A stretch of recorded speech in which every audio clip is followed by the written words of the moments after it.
بسم الله الرحمن الرحيم.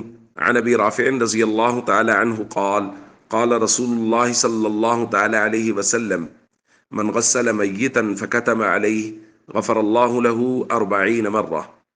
رواہ الحاکم۔ نبی کریم صلی اللہ علیہ وسلم نے ارشاد فرمایا، جو شخص کسی میت کو غسل دے اور اس کی پردہ پوشی کرے تو اللہ تعالیٰ اسے 40 مرتبہ معاف فرمائے گا۔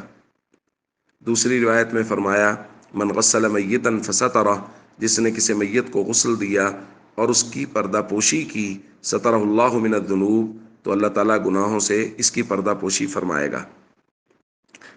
دوستو، میت کو غسل دینا یہ میت کے ساتھ محبت کی علامت ہے اور اس کے بہت سارے فضائل بھی بیان کیے گئے ہیں، لیکن معذرت کے ساتھ ہمارے معاشرے میں اب یہ عالمیہ ہو گیا ہے کہ والد صاحب فوت ہوئے تو بچے کہتے ہیں کہ کسی غسل دینے والے کو بلاؤ، اس کا پتہ کرو، چونکہ بچوں نے میت کو غسل دینا سیکھا نہیں۔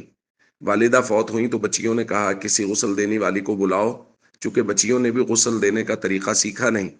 اسی وجہ سے غیروں کو بلا کے ان سے غسل دلوایا جا رہا ہے، جبکہ ہمیں خود سیکھنا چاہیے۔ یہ دین سے دوری، علماء سے دوری کی وجہ سے ہو رہا ہے۔ اس لیے مدارس میں، مساجد میں علماء کے پاس جائیے، ان کے پاس بیٹھیے، ان سے میت کے غسل کا طریقہ سیکھیے تاکہ اپنے پیاروں کو ہم خود غسل دیں۔ اور دوسری بات اس حدیث میں جو بہت اہم ہے وہ یہ ہے کہ کوئی آدمی اگر کسی میت کو غسل دے اور غسل کے دوران اس کا کوئی عیب اس کے سامنے آ جائے تو اس عیب کو قطعاً لوگوں کے سامنے بیان نہ کرے۔ بیان نہ کرنے پر ہی یہ فضیلت ہے، اگر بیان کرے گا تو بجائے ثواب کے الٹا گناہ کمائے گا۔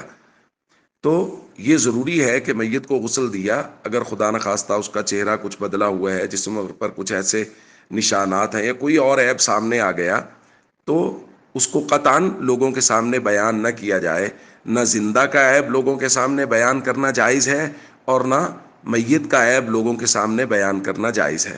اس لیے اس بات کا اہتمام کریں کہ اگر کسی جگہ موقع ملے تو میت کو غسل ضرور دیں، اور غسل کا طریقہ ہم سب سیکھیں، مرد و خواتین، تاکہ ہمارا کوئی پیارا یا ہمارے گھر کی کوئی خاتون دنیا سے چلی جائے تو ہم اسے خود غسل دے سکیں۔